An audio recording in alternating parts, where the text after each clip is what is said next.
A 2020 Silverado in here. We're gonna put. It's only got 41,000 miles on it, but he wants to put Bilstein shocks on it. He did the rear, but he didn't want to tackle the front because of the coil springs. I already did the passenger side, so I'm gonna go ahead and do the driver's side. It's basically the same, and we'll go over it real quick and get these changed out.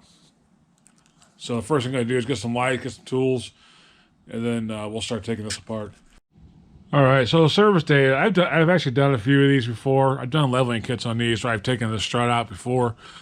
And anyway, on service day, it says you can just take the lower bolts off and the upper bolts, and this should come out as one unit without taking anything else off. But I found that that's not always the case. On the passenger side, I actually had to take the upper ball joint loose and get enough play out of it in the lower sway link to get enough play to bring it down far enough. So I don't know that maybe there's, with the service date, it just says take the two bolts out and do that, and it comes right out. But I haven't found that to be true. So anyway, we're going to take the two 15mm bolts out down here. They come in up from the bottom. It's just two 15mm bolts. I'm going to take those off real quick, and then we'll pick it back up. So just like the other side, when you take those two bolts out, this pops out over here, kind of gets wedged into your lower control arm. And even with those top bolts are out, this still isn't going to come out without, you're just not going to be able to do it because the control arm's too high up. It needs to be lowered. So we're going to take this ball joint loose. So what I'm going to do now is, before I do that, I'm going to go ahead and work on the three 18mm nuts up here. I use a ratcheting opening. They're not very tight. They're like 40 foot-pound or something like that. They're not very tight, so just you can get anything in there. Like I said, I use a ratcheting opening. You probably get a socket up there with with a knucklehead or whatever. But anyway, there's three bolts. On the other side, there's a plastic loom that goes over it. You can kind of pull that off and get it out of the way.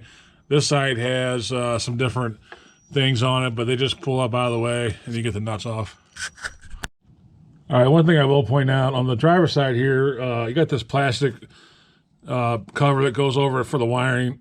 The passenger side has some too.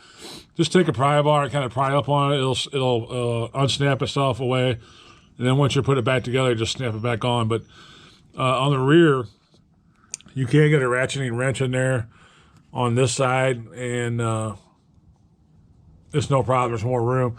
On the passenger side, there's less room. It's harder to get to, but you can go up from the engine compartment and get it real easy with the extension. So on this side, I don't do that because there's an air box there and a bunch of other stuff. I don't want to take all that apart just to get one nut out. So on this side, just get a ratcheting wrench in there or a sock ratchet or whatever you have.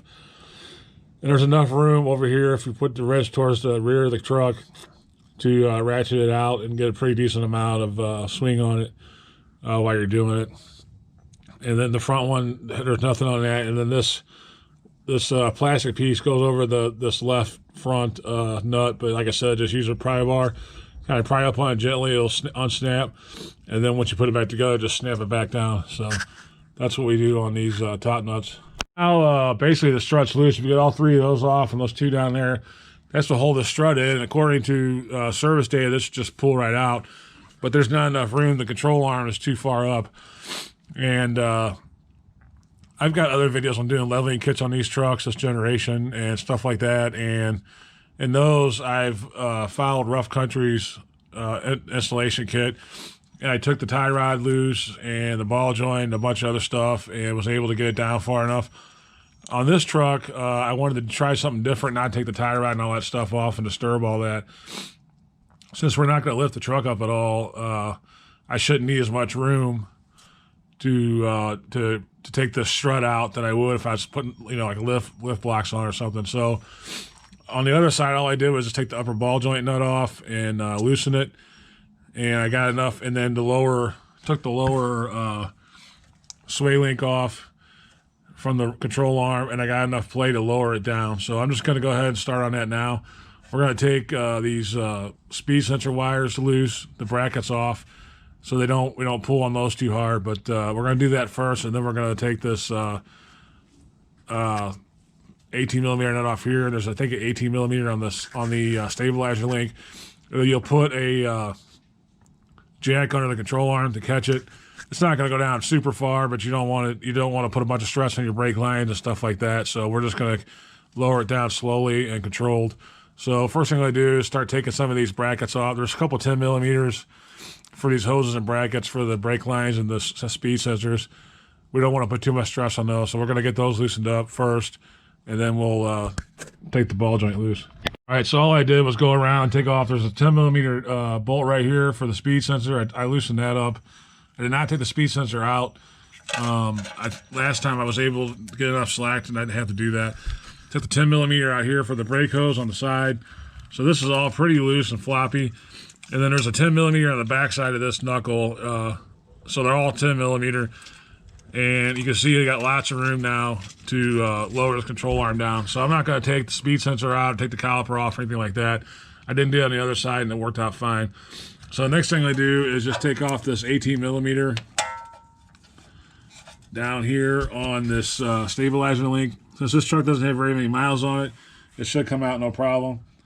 And then that'll allow the control arm to come down far enough after we get this ball joint off to get the strut out. All right, now you can see with the stabilizer link down, there's quite a bit of play on this now. And you would think you could still get this out, but you literally need like maybe an inch or more for it to come out all the way. So I'm going to go ahead and just loosen this up and break this free. And on the last one, I had to take it completely off and drop it out. Probably have to do the same thing on this, but we'll just find out for sure. So there's no cotter pins or anything on these ball joints, just 18 millimeter. And I'm going to go ahead and put the nut back on before I separate it, just so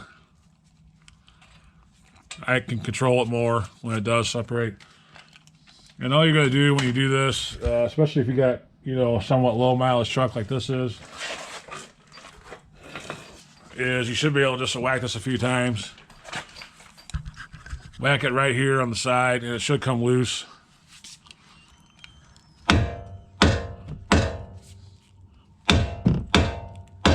I'm not getting a very good hit on it, hold the camera. Let me put the camera down. I'm just going to whack it a few more times and it should come loose. All right, so I went and hit the bolt out. Hit a couple more times, it came loose. Like I said, make sure you put a jack stand or a jack under there. You do want to catch this and control it. You can see I got it down pretty far now, and everything's still pretty loose. We're not putting any stress on anything. And this should come right out now. Right now, it's jammed. I got the, hold on, I'll jack it a little bit and then get it out, but it's just jacked up a little bit.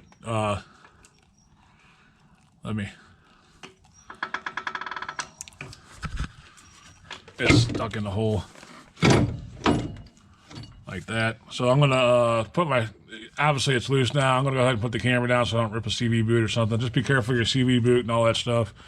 You don't want to make more work for yourself. So I'm gonna go ahead and get this out gingerly and get it over to the workbench. This is where the real fun begins. I like to, before I take this apart, kind of mark the orientation of the spring and the perch and all that stuff, just so I can get it close to where it was. On these, I don't think there's really, the bottom's not, there's no pocket on the bottom. On the top there is, kind of goes into here.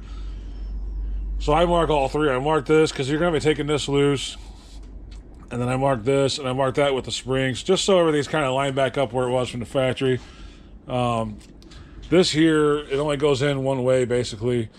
And there's kind of you can see there's kind of a raised hump here. And that lines up with this big mark here and with this, where the spring ends here. So that's kind of how you know where this goes, but I just put a mark there anyway.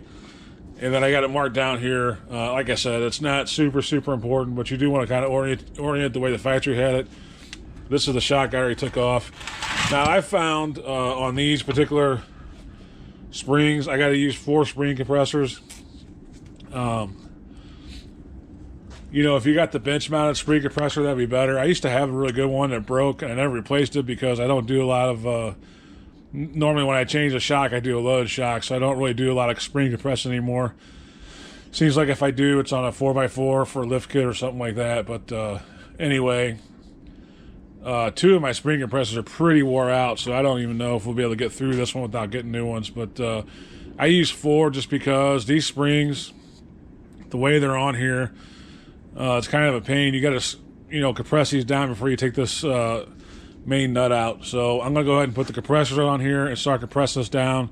And I kind of show you what I'm doing as I go. But this is the part that sucks. It's the worst part of it, is changing these shocks out with the spring. You're going to have to compress this down to get the pressure off it to get the shock out. So if you're not real familiar with doing that, or you're not comfortable, you might be able to take the shocks off and take it to a shop and maybe pay them to compress it. A lot of shops have a much safer, a bench or even a freestanding compressor that they use. But I don't do enough of it anymore to buy it, to invest in that or fix mine. So I end up just junking mine. But I'm going to go ahead and use the old cheapy ones, and we're going to make a torpedo out of this maybe.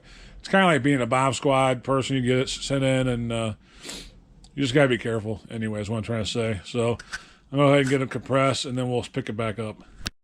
All right, again, so the way this spring is set up, I use 4 compressors on these Silverados, these newer generations, just because of the way the spring's set up. It's hard to, I don't know if you can compress it with just 2.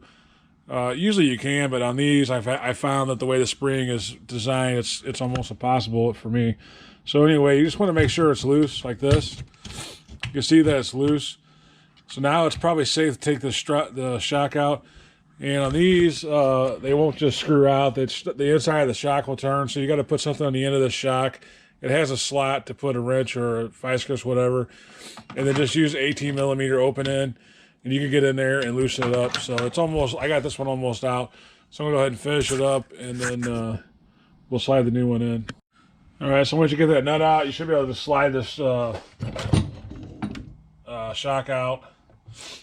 And you're going to have this cap on here. We've got to beat this off because on these Bilstein 5100s, we have to reuse this part.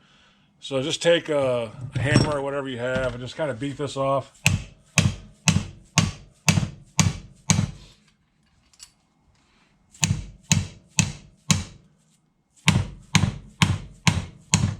Shouldn't be super hard. I'm using a pretty soft hammer here.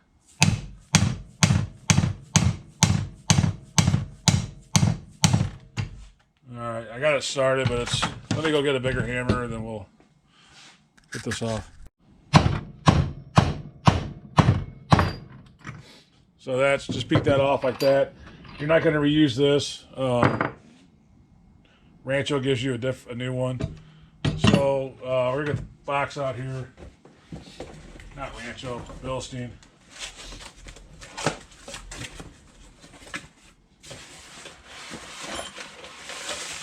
So this is the instructions. Throw those away. We don't need no instructions. Plus I already did the other side, so I already know what it says. Let's try to get this out of the box. I can install the shock, I just can't get it out of the box. Alright, so this is the shock. It comes with a cap, like the one we just beat off. But we're not going to put that on yet, because if you put that on first, if you put this cap on first, you won't be able to get the spring mount on. So it comes with some new hardware here. Comes with 2 nuts to replace where it bolts into the bottom of the A-arm, and it's got a top nut for the shock. And I'm pretty sure these stupid instructions say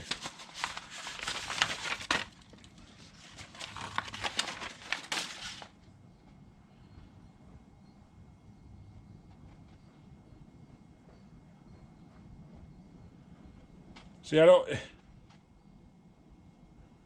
Okay, no, it doesn't. I thought it said to install this piece first, but it doesn't. So you're going to install this first. This is a piece that comes with the shock. We're setting these to stock height. There's grooves here where you can kind of set at different heights. He wants it at stock height. So you're going to put this on with the grooved in downward. That's what grabs the ridge. And then we're just going to take the factory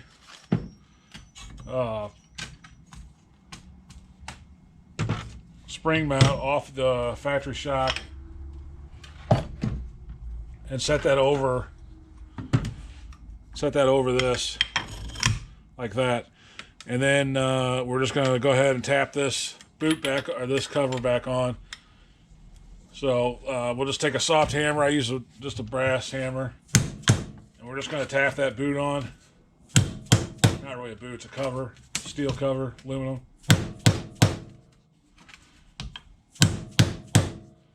I'm just using a soft hammer, brass hammer.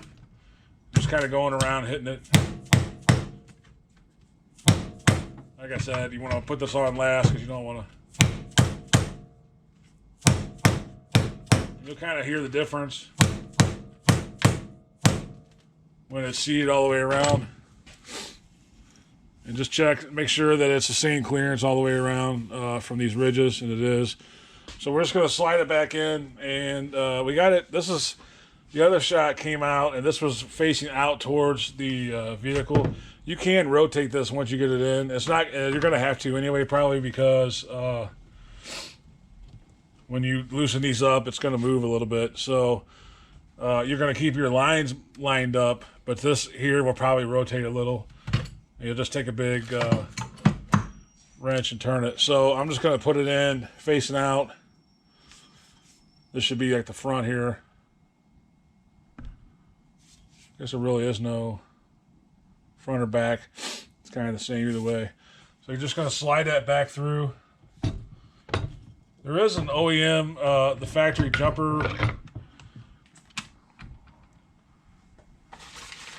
Forgot what they call it, isolator, I guess.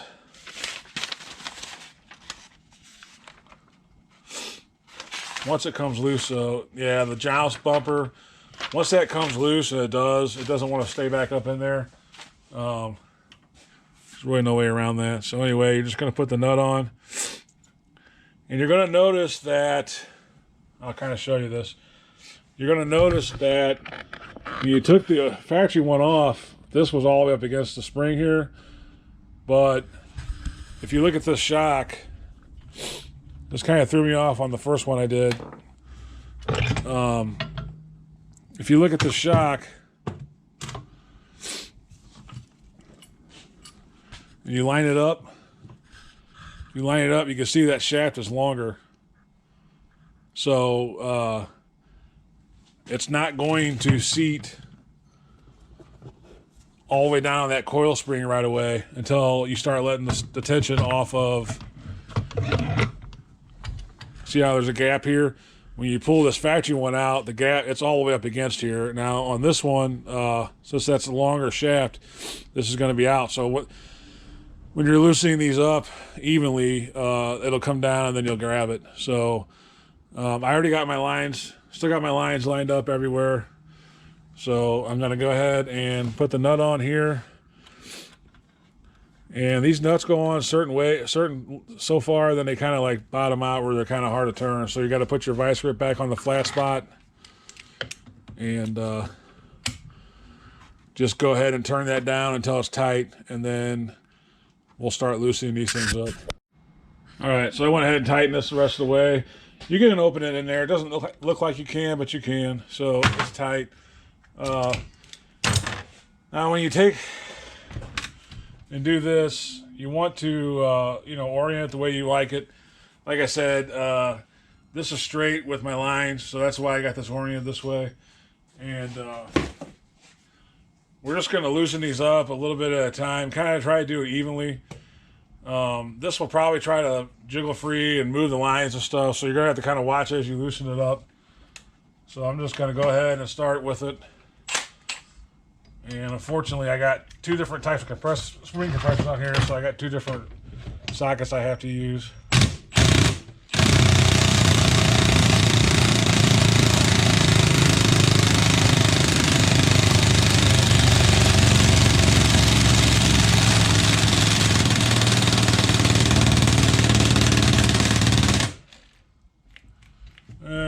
battery's gone. Yep, my battery's. Go change my battery real quick. All right, I said take it off even. I went ahead and loosened this one out because this one, the shock is still loose, and that one's a different size, so it's gonna be hard for me to switch back and forth. And we're still real far away from being bottomed out here, so I'm gonna flip it back over. And this is where I'll take more time and be a little more controlled, taking these loose. So all I'm going to do real quick is just make sure all my lines are still lined up. Everything is still pretty lined up. So I'm just going to start loosening these up slowly.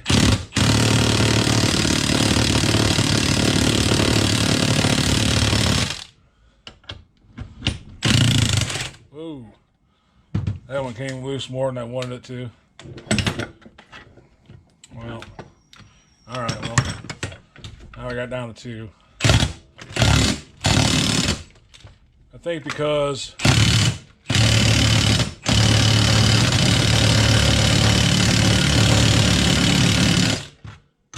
sure this is really loud on camera, so I'm going to go ahead and do it off camera. I think because there's so much gap here, those other 2 fell off so easily. You know, like I said, with the factory one, it's all the way up here. There's a little bit of tension on it, so I'm going to go ahead and start doing these. Like I said, keep your line. Try to keep your lines lined up, and your shock. It's not super important if the shock's not totally straight because, like I said, you can turn it once you get it in the truck, but it just makes it a little bit easier. So I'm gonna go ahead and finish. I'm sure it's making a lot of noise. Go ahead and take these 2 off, and then we'll move the strut over or put it back on the truck. All right, so I got it done. You can see here all my marks are still lined up, and like I said, it's not. You know, I just like putting it back where they're supposed to be, where the factory had it. And so anyway, it's all done. We're gonna go ahead and move it over to the truck and put it on and button this thing up. So this is by far the worst part of this job is this. If you're not comfortable doing it, like I said, you might be able to find a shop that'll do it for you for $50 or something. I don't know, but you can do it at home. But you're gonna need. I feel like you're gonna need 2 sets of these to do it because of the way the spring's designed. You know, you can't get on enough of the spring to compress it completely to get the shock out with just 2 of them, in my opinion. Maybe somebody has done it, but I just found it's easier to use 4. So anyway, and this job calls for 3.2 hours, I think, book time. So if you don't work on cars a lot or you haven't done this a lot, you can expect to spend a little more time on it than that. So anyway, we're gonna get this over to the truck and get it back on the road. All right, I just slid in there, and you know I got my marks lined up in the front like I did, so I know that's the orientation is supposed to be. And you can see here the shock is pretty close to being lined up where it's supposed to be on the bottom. Just need to turn it a little bit. So what I'm going to do is just go ahead and tighten these top bolts. That'll pull the strut all the way out where it's supposed to be, or the shock assembly all the way out where it's supposed to be. And then you can go ahead and maneuver the bottom and get it all bolted back up. So I'm just going to go ahead and tighten these down. These are just, you know, they're not super. I think it's like I have to check, but I think it's like 40 foot-pound. They're not super tight. They were pretty easy to get loose, so don't go crazy on these. All right, so I went ahead and got the top done. We got the bottom. They gave me 2 new nuts instead of using those factory retainers for the bottom. You use the factory bolts and then use the 2 new nuts.